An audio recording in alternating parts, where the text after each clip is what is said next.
Hello students, कैसे हैं आप सभी। मैं विकास राठौर स्वागत करता हूं talking textbooks living no child behind present from Kota to India teaching life, जहां पे आप लोगों को ओलंपियाड्स के साथ साथ स्कूल एग्जामिनेशंस की प्रिपरेशन भी करवाई जा रही है। और मेरे साथ साथ बहुत ही ऑसम टीम इसमें आप लोगों की हेल्प करी, जिनके साथ में आप लोग अपने नोट्स प्रिपेयर कर रहे हो और शानदार प्रिपरेशन जो आपकी चल रही है जबरदस्त लेवल पे चल रही है। ओके, तो आज जो हम डिस्कस करने वाले हैं बहुत ही प्यारा और बहुत ही जबरदस्त चैप्टर है क्लास 9th का, जिसका नाम है natural resources. Okay, natural resources को अगर हम सोचें तो थोड़ा बहुत तो हमें आइडिया लग रहा है कि हम आज किस सिलसिले में या हम किस विषय पे चर्चा करने वाले हैं। ओके, तो आप लोगों को पता होगा कि अगर हम बात कर रहे हैं तो जो नेचर ने, जो प्रकृति ने हमें स्रोत प्रोवाइड किए हैं,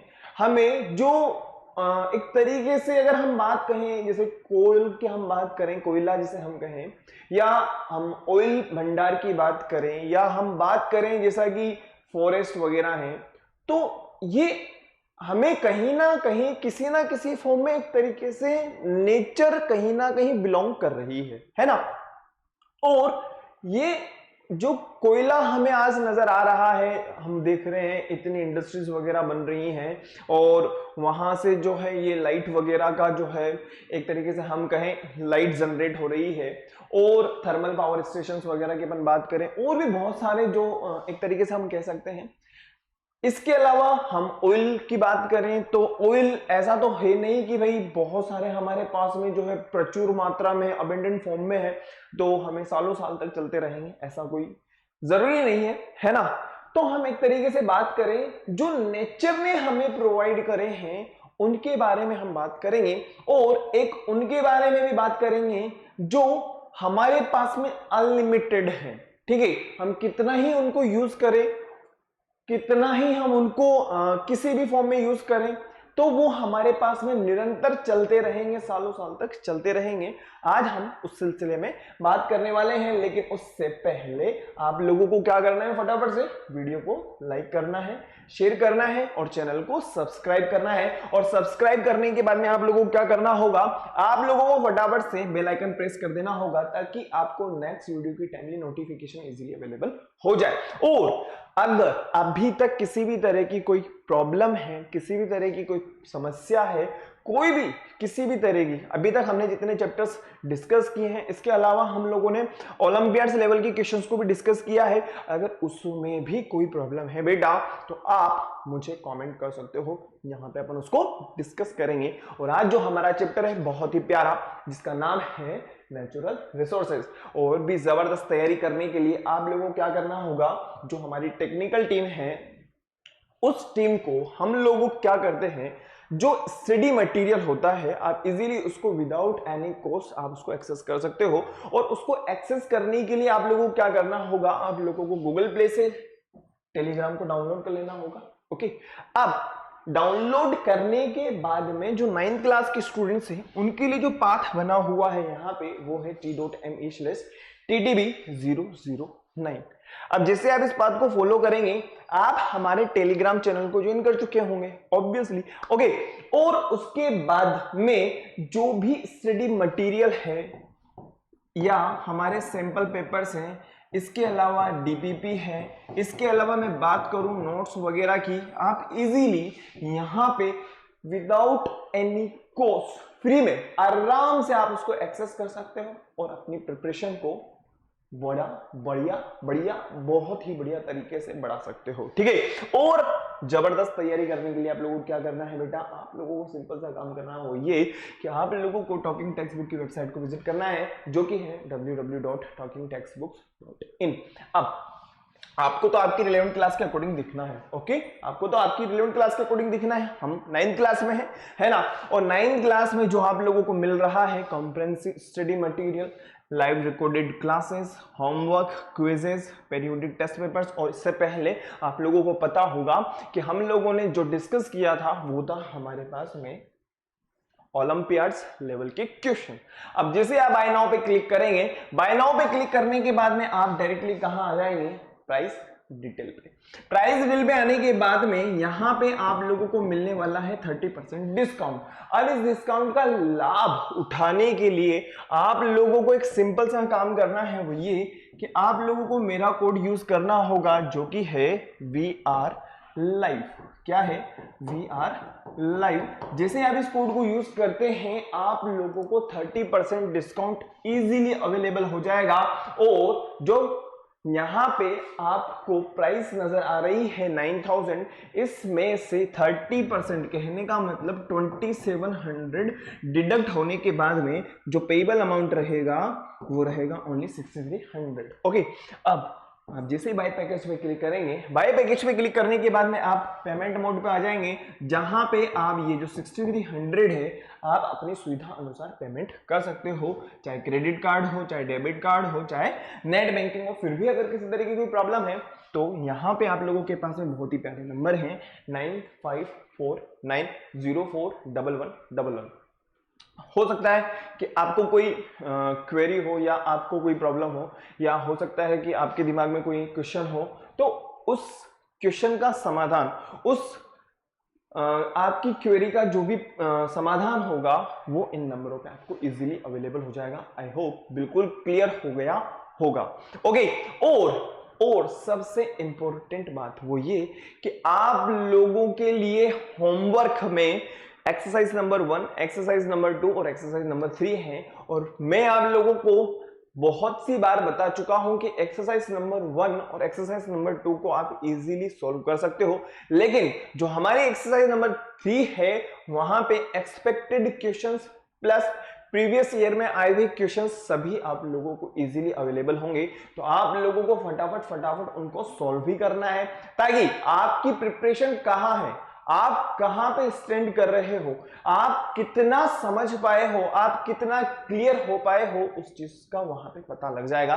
तो आप लोगों को एक्सरसाइज नंबर 1, एक्सरसाइज नंबर 2 को तो देखना ही देखना है, और एक्सरसाइज नंबर 3 की रही बात तो मैं आप लोगों के सामने उसको सॉल्यूशन उसके प्रोवाइड करा दूंगा, टेंशन नहीं।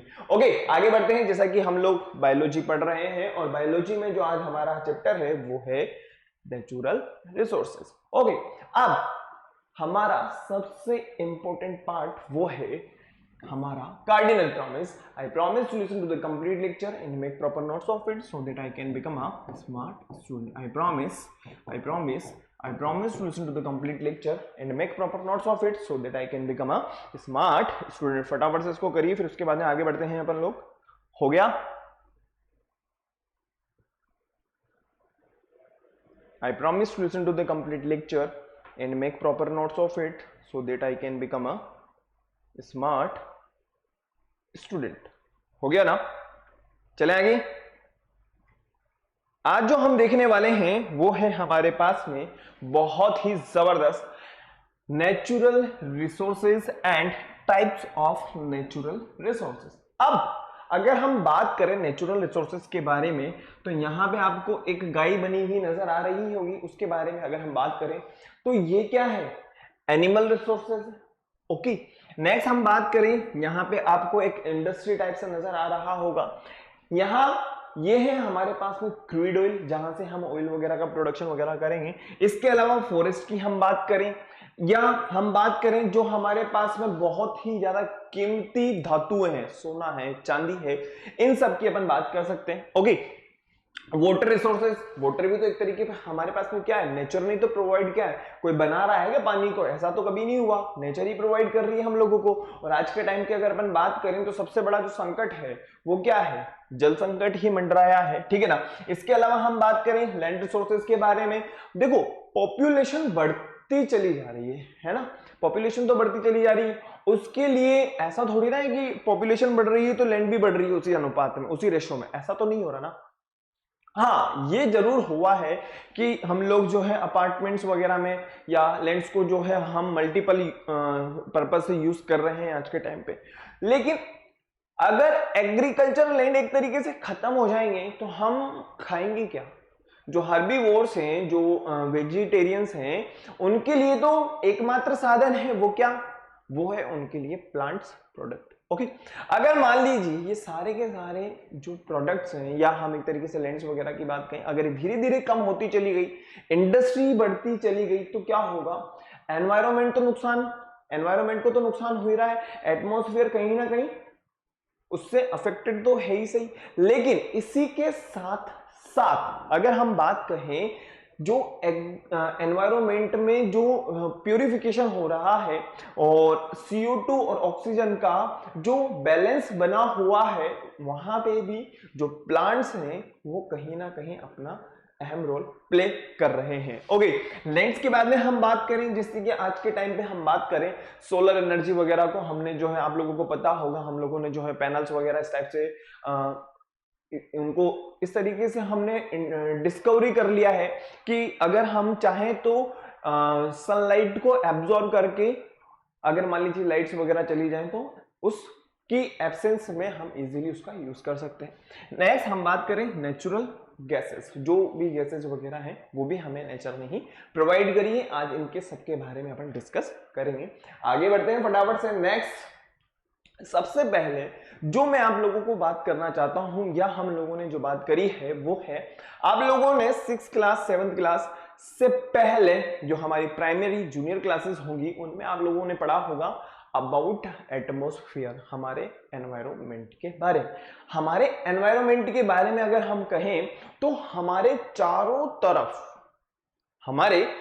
तरफ जो भी है वो ही हमारा एनवायरमेंट है। ओके, और वही यहां पे लिखा हुआ है, everything surrounding us and affecting us is called environment. जिससे हम अफेक्ट हो रहे हैं और जिससे हम चारों तरफ से घिरे हुए हैं, which is known as environment. अगर हम हमारे को यहां पे कहीं ना कहीं कंसीडर करें तो यहां पे घर वगैरह हैं, प्लांट्स वगैरह हैं, एनिमल्स वगैरह हैं, कुछ बच्चे खेल रहे हैं, कुछ जो है अगर हम बात करें तो एक तरीके से कुछ प्लांट्स वगैरह हमें डिफरेंट, इसके अलावा हम बात कहें जो क्लाउड्स वगैरह नजर आ रहे हैं, तो इस तरीके से हम चारों तरफ घिरे हुए हैं, that is known as environment. और हम लोगों ने इसके बारे में जूनियर क्लासेस के अंदर बहुत अच्छे से समझा हुआ है, बहुत ही अच्छे से, ठीक है। लेकिन नेचुरल रिसोर्सेज की अगर हम बात कहें तो हम कहीं ना कहीं किसकी बात कर रहे हैं? हम बात कर रहे हैं नेचर के बारे में। हम किसके बारे में बात कर रहे हैं? हम नेचर के बारे में बात कर रहे हैं हम लोग। ओके, अब जो एनवायरमेंट है इसके दो कंपोनेंट्स हैं, ठीक है। अब एक बात बताओ, अगर हम एक बात कह रहे हैं कि जो एनवायरमेंट है इसके अंदर जो भी हमारे चारों तरफ है जिससे हम अफेक्ट हो रहे हैं, तो वहां पे लिविंग के साथ साथ में नॉन लिविंग भी प्रेजेंट है। ओके, लिविंग कंपोनेंट्स के साथ साथ लिविंग फैक्टर्स के साथ साथ जो नॉन लिविंग है, जो एबायोटिक फैक्टर्स हैं, वो भी प्रेजेंट है। ओके, तो यहां पे एनवायरमेंट के जो फैक्टर्स हैं हमने यहां पे देखे। एनवायरमेंट की अगर हम बात करें तो दो कंपोनेंट्स कौन कौन से होंगे?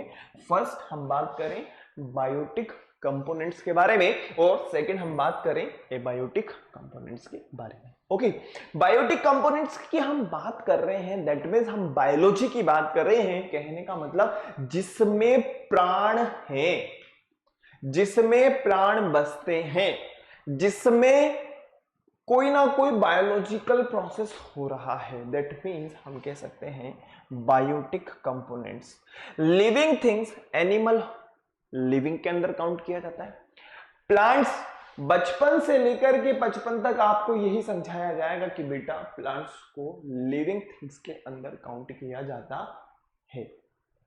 अब हम बात करें एबायोटिक कंपोनेंट्स के बारे में, तो नॉन लिविंग थिंग्स, सोइल की हम बात करें, आप अपने घर से बाहर निकलिए, सोइल को देखिए, क्या उसके अंदर कोई हलचल, कोई मूवमेंट, कोई, आप लोगों को पता है, हम लोगों ने बहुत अच्छी तरीके से पढ़ा है, 6th क्लास के अंदर एक चैप्टर आता है living organism and there surroundings. Okay, और आप लोग 9th क्लास में आए हो तो ऑब्वियसली 6th क्लास तो पढ़ करके आए होंगे, है ना। अब वहां पे आप लोगों ने पढ़ा होगा कि सर कहाँ की बात कहाँ कर रहे हो आप, है ना। कोई बात नहीं, मैं आप लोगों को बता दूं लिविंग ऑर्गेनिजम्स के बारे में वहां पे कैरेक्टरिस्टिक्स के बारे में बात की जाती है कि लिविंग ऑर्गेनिजम्स को कंसीडर किया जाएगा। हाउ, कैसे कंसीडर करोगे कि लिविंग थिंग्स है? कुछ ना कुछ तो कैरेक्टरिस्टिक्स होंगे, कुछ ना कुछ तो कैरेक्टरिस्टिक्स होंगे, कुछ ना कुछ तो वो बताएगा अपने बारे में, चिल्ला चिल्ला के चीख चीख करके बताएगा कि हाँ भाई मैं जिंदा हूं, नहीं तो कोई भी निपटा देगा उसको। अब उस चैप्टर को अगर आपने ढंग से और बहुत अच्छे से पढ़ा होगा तो आप लोगों को पता होगा कि लिविंग ऑर्गेनिजम्स के अंदर जो कैरेक्टरिस्टिक्स होते हैं, फर्स्ट अगर मैं बात करूं, फर्स्ट नंबर पे अगर मैं बात करता हूं तो हमारे पास में है मूवमेंट। हम हमारी बात करें, मूवमेंट शो हो रहा है, ठीक है। इसके अलावा अगर मान लीजिए मूवमेंट से ही हम पता कर लेते कि लिविंग ऑर्गेनिज्म है, लिविंग थिंग्स के अंदर हम काउंट करेंगे तो क्या हमारा काम चल जाता? किसी ने ऊपर छत पर कपड़े सुखा रखे हैं, कपड़े सुखा रखे हैं तो हमने देखा यार ये तो मूवमेंट हो रहा है, अरे कुछ मत करना, लिविंग है वो, नहीं। ऐसा हम लोग आगे बढ़े। उसके बाद में हम लोगों ने आगे देखा, जो सेकंड नंबर का हमारे पास में था वो था हमारे पास में ग्रोथ। ग्रोथ भी होनी चाहिए, लिविंग ऑर्गेनिज्म है, लिविंग ऑर्गेनिज्म के अंदर अगर आप काउंट कर रहे हैं तो उसका सेकंड नंबर का जो कैरेक्टरिस्टिक्स होगा वो होगा ग्रोथ। थर्ड नंबर की अगर हम बात करें तो थर्ड नंबर पे क्या होगा? क्या कर रहे हैं? रेस्पिरेशन प्रोसेस कर रहे हैं। क्या कर रहे हैं बेटा?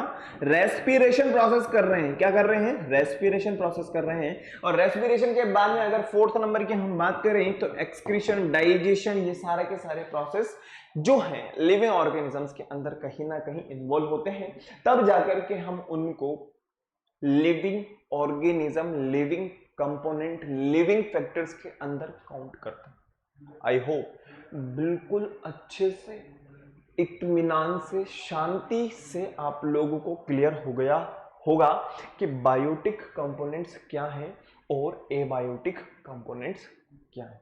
अब एबायोटिक कंपोनेंट्स के बारे में हम बात करें तो फर्स्ट नंबर में मैं लेता हूं सोइल।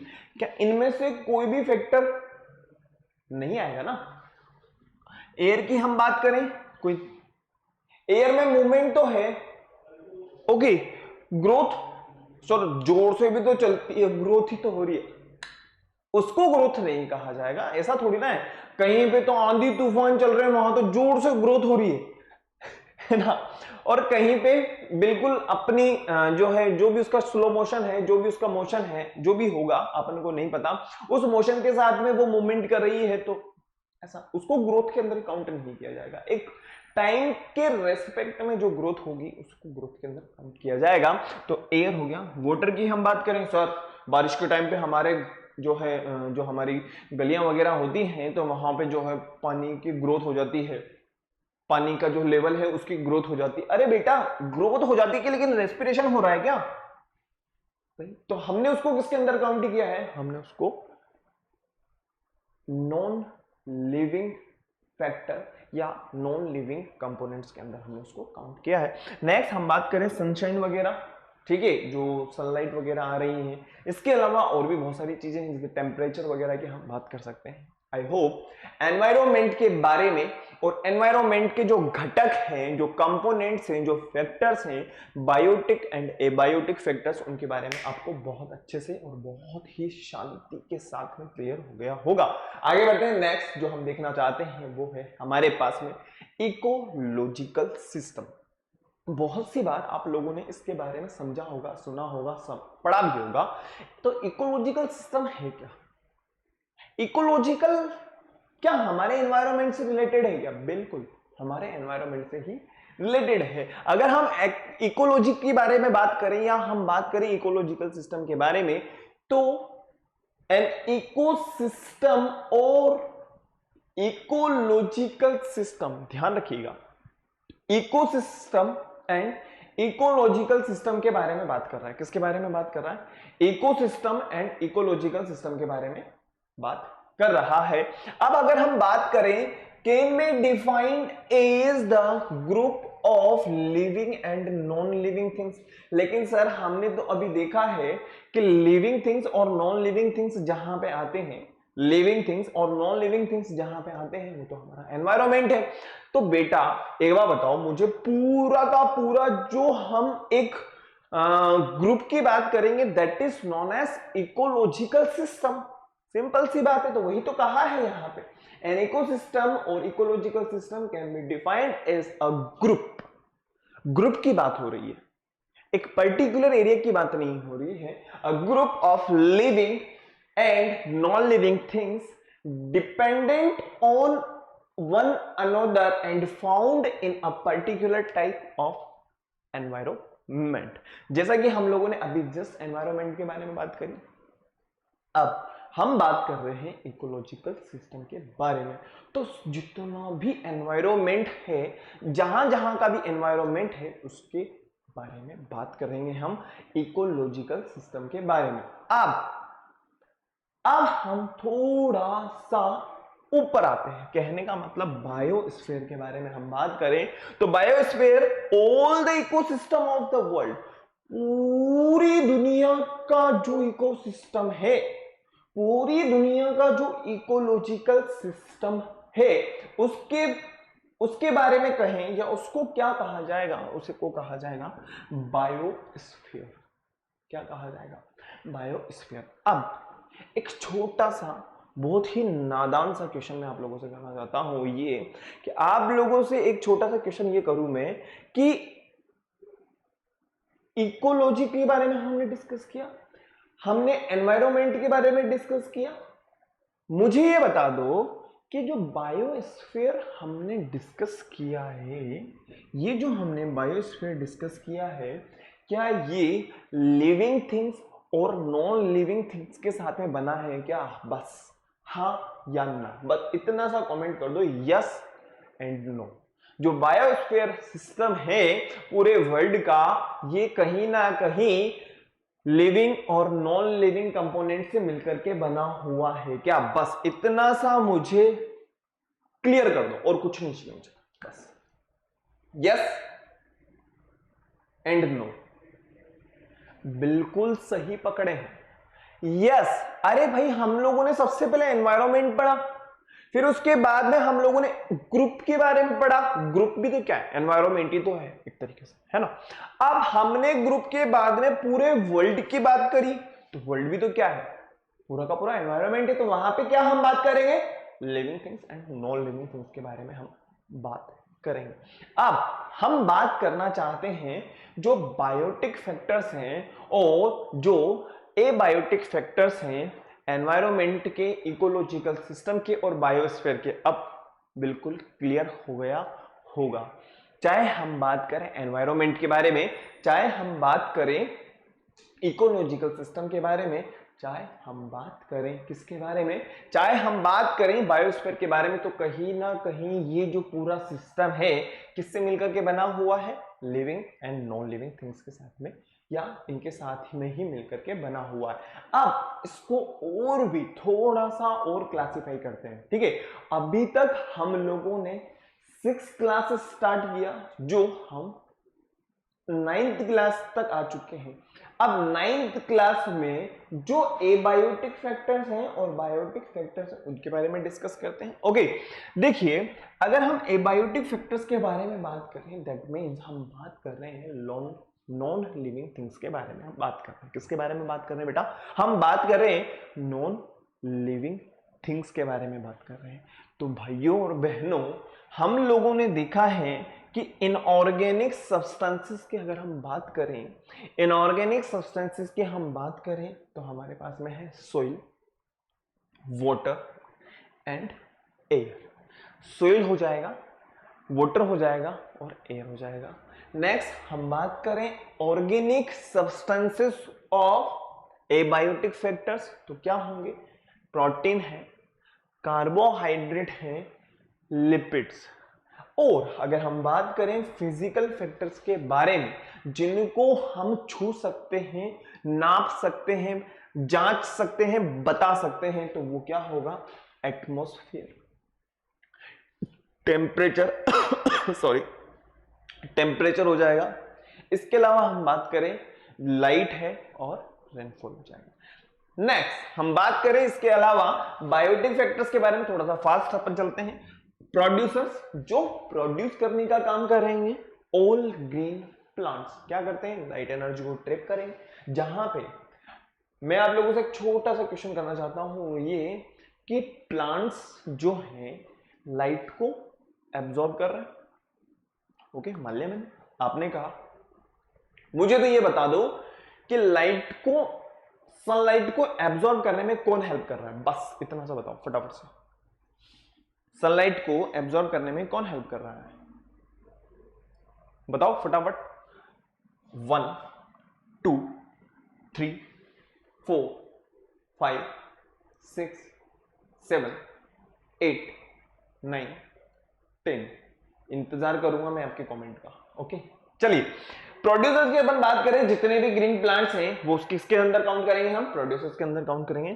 कंज्यूमर्स की हम बात करें, जो कंज्यूम कर रहे हैं, प्लांट्स ने तो अपना फूड प्रिपेयर कर लिया, अब उसको यूज करने वाले कौन है, हम लोग।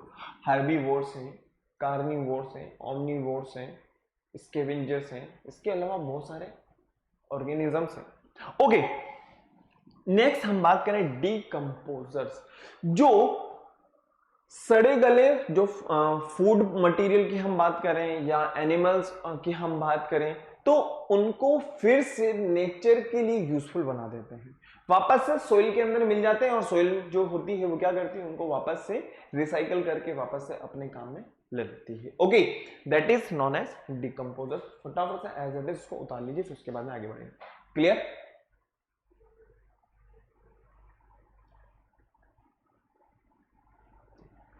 आगे बढ़े। नेक्स्ट, अब इस एनवायरमेंट में हम लोग रह तो रहे हैं, ठीक है, और इस एनवायरमेंट में जब हम लोग रह रहे हैं, तो मुझे एक बात बताइए, जिस पर्टिकुलर एटमॉस्फेयर में या एक पर्टिकुलर प्लेस पे हम जहां रह रहे हैं, which is known as habitat, क्या कहा जाएगा उसको, हैबिटेट कहा जाएगा। तो हैबिटेट की डेफिनेशन क्या होगी, habitat known as is a place where the condition are favourable for the organism to live, breed and flourish, मतलब जो प्रोटीन्स वगैरह होंगे या जो फूड वगैरह होगा वो इजीली अवेलेबल हो जाएगा। The weather and climatic conditions, जो वेदर है वहां का जो मौसम है, और क्लाइमेटिक कंडीशंस जो वहां की बनेगी, और जो वहां पे हम एक तरीके से कहें जो वहां का मानसून वगैरह हो गया, उस टाइप से बातें कर सकते हैं अपन। One of the habitat differ from the other, तो हम लोगों को पता है, अगर इसका बहुत अच्छा सा एग्जांपल हमारे पास अगर हो तो आप लोगों को पता होगा, अगर हिमाचल जाएं अभी हम लोग, तो हिमाचल साइड में थोड़ा सा ठंडा है, थोड़ा नहीं ज्यादा ठंडा है ना। और अगर हम बात करें राजस्थान की, तो भाई साहब पूछो मत आप लोग, आपको बहुत अच्छी तरीके से पता है, मेरे को भी बहुत अच्छी तरीके से पता है, क्योंकि मैं राजस्थान के कोटा शहर में हूं, तो मुझे मालूम है कि सर्दी जो होती है, माना कि वो सर्दी होती है, लेकिन वो जनवरी फरवरी और भी अगर कहूं तो दिसंबर, ठीक है, दिसंबर जनवरी फरवरी में अपना कहर ढाती है खतरनाक। बाकी के जो अदर मंथ की अगर मैं बात करूं तो उनमें तो भाई साहब भयंकर गर्मी पड़ती है, भीषण गर्मी पड़ती है, क्योंकि राजस्थान का जो एटमॉस्फेयर है, सॉरी राजस्थान की जो क्लाइमेटिक कंडीशंस है वो कैसी है, थोड़ी सी गर्म। ओके, अब हम बात करें हैबिटेट्स के टाइप के बारे में, 2 टाइप्स के अंदर होते हैं। फर्स्ट हम बात करें इक्वेटिक हैबिटेट, और दूसरा होता है हमारे पास में टेरेस्ट्रियल हैबिटेट। टेरेस्ट्रियल का संबंध, टेरेस्ट्रियल का जो रिलेशन होगा वो किसके साथ में होगा, वो होगा लैंड्स के साथ में। कहने का मतलब जहां पे सतह होगी, जहां पे प्लेन प्रेजेंट होगा, जहां पे धरती प्रेजेंट होगी। तो सर जो इक्वेटिक है वहां क्या लैंड नहीं है क्या? अरे भाई 2 मिनट रुको तो सही, मेरी बात को सुनो तो सही, मेरी बात को सुनो।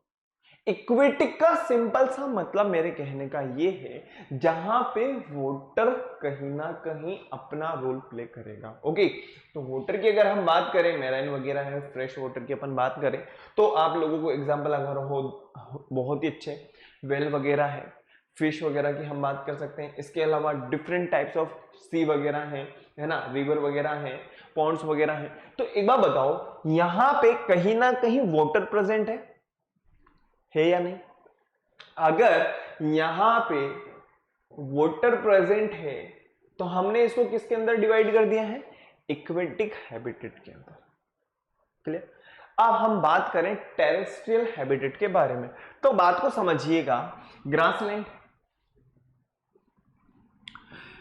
Windy and dry area, grasses, deer है, जेब्रा है, हम बात करें जिराफ वगैरह, तो यहां पे कहीं ना कहीं सतह जहां पे लेंस वगैरह है या नहीं है? धरती तो है ना। अगर हम बात करें ट्रॉपिकल रेन फॉरेस्ट के बारे में, मंकी वगैरह है, स्नेक्स वगैरह है, वो यहाँ पे भी हमें कहीं ना कहीं सतह देखने को मिल जाएगी, प्लेन्स वगैरह देखने को मिल जाएगी। डेजर्ट की हम बात करें तो डेजर्ट, तो आप लोगों को पानी नजर आएगा क्या? बहुत कम, बहुत ही रेयर केस है। अगर हम बात करें टुंड्रा वगैरह की, तो यहाँ पे बहुत ही ठंडा होता है, बहुत ही ज्यादा ठंडा होता है। और पोलर बियर है, पेंगुइन वगैरह की अपन बात कर सकते हैं। माउंटेन वगैरह की अगर अपन बात करें तो जैसा कि धरती जो है, आप लोगों ने देखा होगा पर्वत पहाड़ वगैरह, तो वहां पर भी तो कहीं ना कहीं लेंस वगैरह है, प्लेन्स वगैरह प्रेजेंट है। तो एज इट इज हैबिटेट और हैबिटेट के टाइप्स को एक बार आप लिख लीजिए फटाफट से। क्लियर?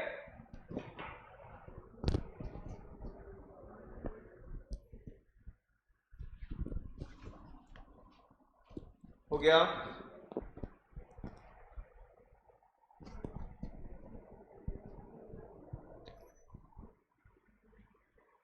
चलिए बेटा स्टार्ट करते हैं ना।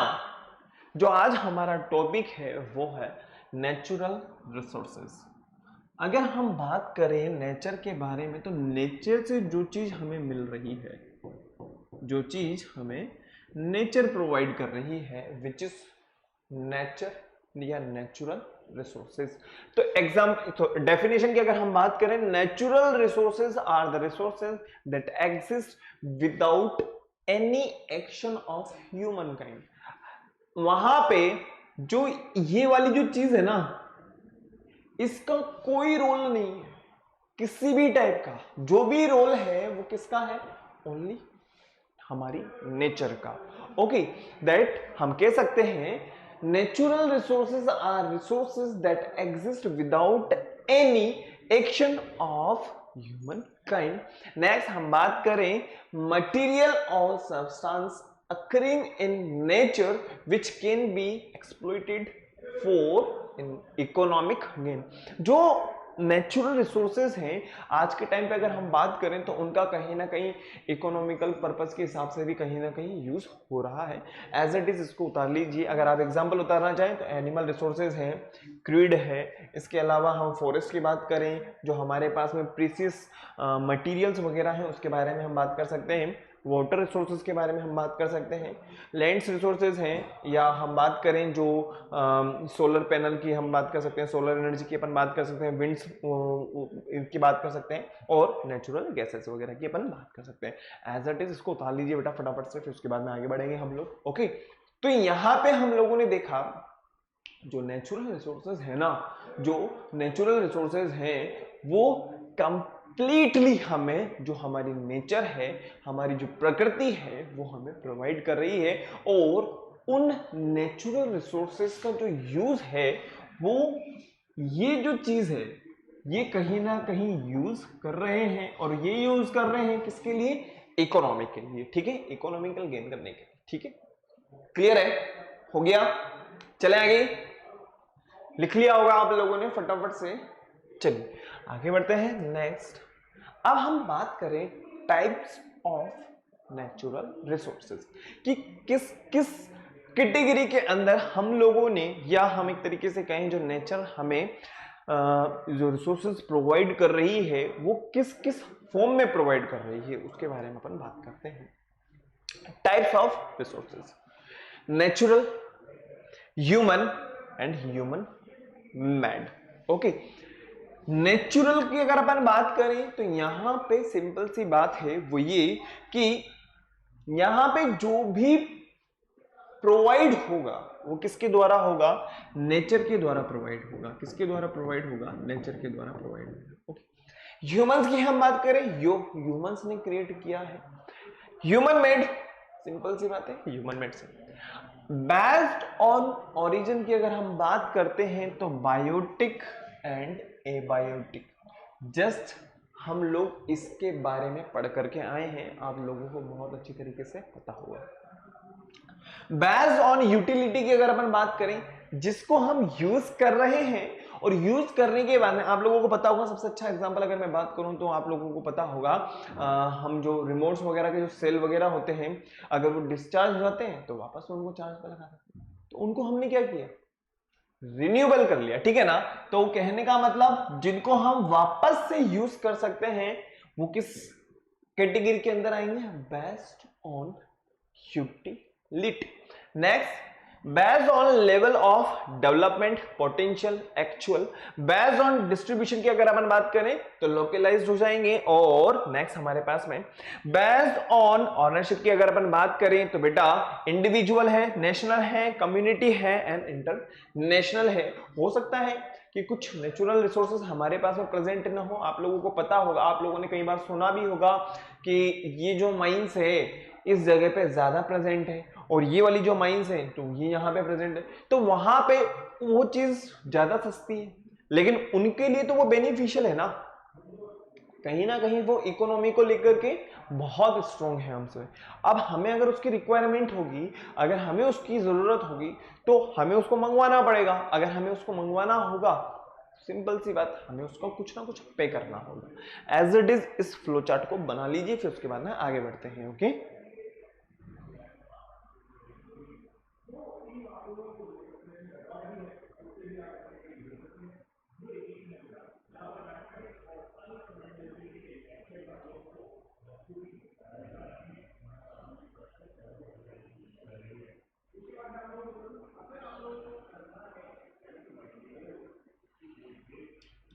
क्लियर है, लिख लिया बेटा आप लोगों ने, बना लिया। बहुत इंपॉर्टेंट फ्लो चार्ट है ये हमारा, यही चार्ट हम लोगों को अब आगे डिस्कस करना है, ठीक है। वहां पे हम लोग देखेंगे कि बायोटिक, एबायोटिक, ओके, वहां हम देखेंगे renewable and non renewable. Next फिर हम बात करें पोटेंशियल क्या होगा, एक्चुअल क्या होगा, लोकलाइज्ड क्या होंगे, इसके अलावा हम बात करें इंटरनेशनल क्या होंगे, इन सबको अपन आगे डिस्कस करने वाले हैं। बस यही है हमारा नेचुरल रिसोर्सेज। इसके अलावा इस चैप्टर में जो है हमारे पास में हम एक तरीके से बात करें जैसा कि वाटर साइकिल वगैरह के बारे में बात करेंगे, और जो एयर वगैरह हमारे एटमॉस्फेयर में प्रेजेंट है उस एयर का किस किस फॉर्म में जो है हमारी बॉडी में यूज हो रहा है, और किस किस फॉर्म में जो है एनिमल्स वगैरह जो है एक तरीके से हम बात करें नाइट्रोजन साइकिल के बारे में, है ना, या हम बात करें जैसा कि पोल्यूशन वगैरह किस तरीके से इनको इफेक्ट कर रहे हैं, उन सब के बारे में अपन इस चैप्टर में डिस्कस करेंगे। तो पहले बना लीजिए, फिर उसके बाद में आगे बात करते हैं।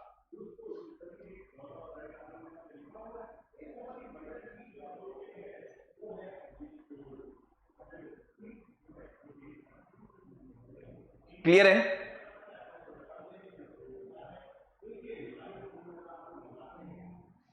चले आगे।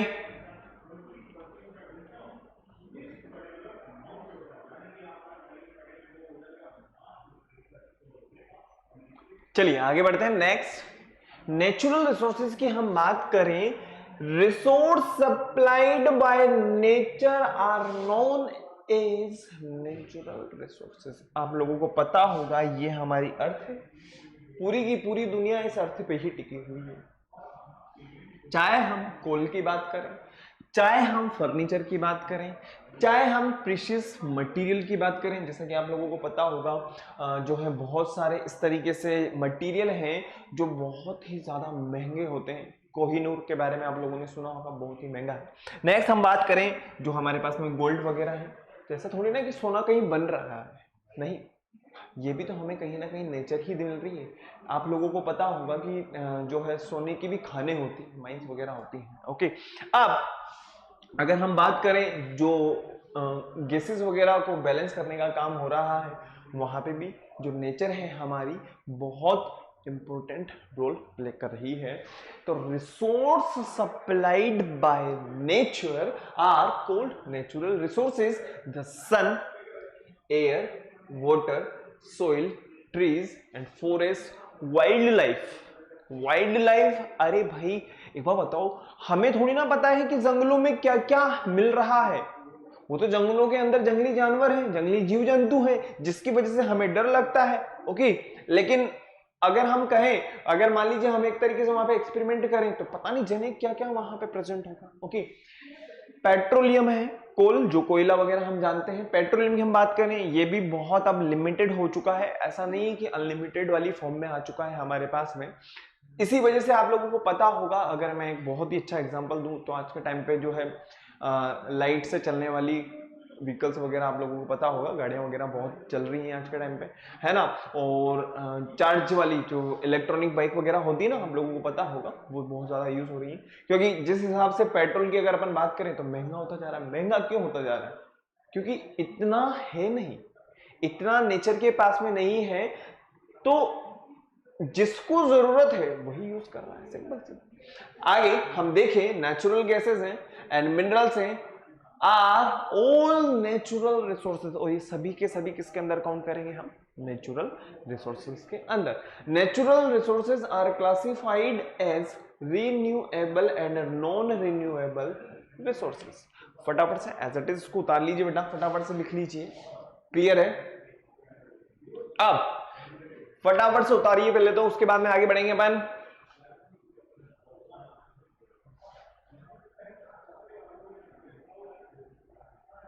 आपके कमेंट का इंतजार कर रहा हूं, मैंने आपसे एक क्वेश्चन किया था, पता है ना?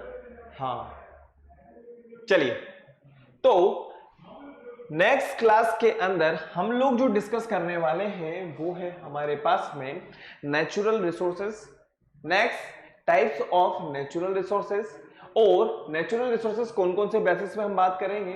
इसके अलावा रिन्यूएबल रिसोर्सेज क्या होंगे बेस्ड ऑन ओरिजिन, जैसा कि हम लोगों ने देखा था।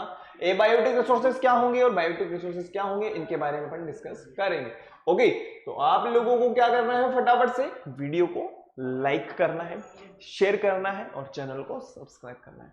और सब्सक्राइब करने के बाद में आप लोगों को जो बहुत इंपॉर्टेंट काम है, जैसा कि मैं आप लोगों को बताता आया हूं, वो है आप लोगों को बेल आइकन आप लोगों को प्रेस कर देना होगा, ताकि आप लोगों को नेक्स्ट वीडियो की टाइमली नोटिफिकेशन इजीली अवेलेबल हो जाए। और बेटा, अब बहुत ही प्यारा और बहुत ही जबरदस्त चैप्टर है ये हमारा, जिसमें हम लोगों को समझना है और समझ करके हमारे नोट्स को हमें प्रिपेयर करना है। ओके, और सबसे इंपॉर्टेंट बात वो ये कि आप लोगों को एक्सरसाइज नंबर 1 को देखना है। ओके, एक्सरसाइज नंबर 1 को आप इजीली सॉल्व कर लोगे, नो प्रॉब्लम, क्योंकि वहां पे ओनली इंट्रोडक्टरी पार्ट है और इंट्रोडक्टरी पार्ट को आप इजीली सॉल्व कर सकते हो। तो मिलते हैं नेक्स्ट क्लास में, जहां पे हम बात करेंगे टाइप्स ऑफ नेचुरल रिसोर्सेज के बारे में। Thank you.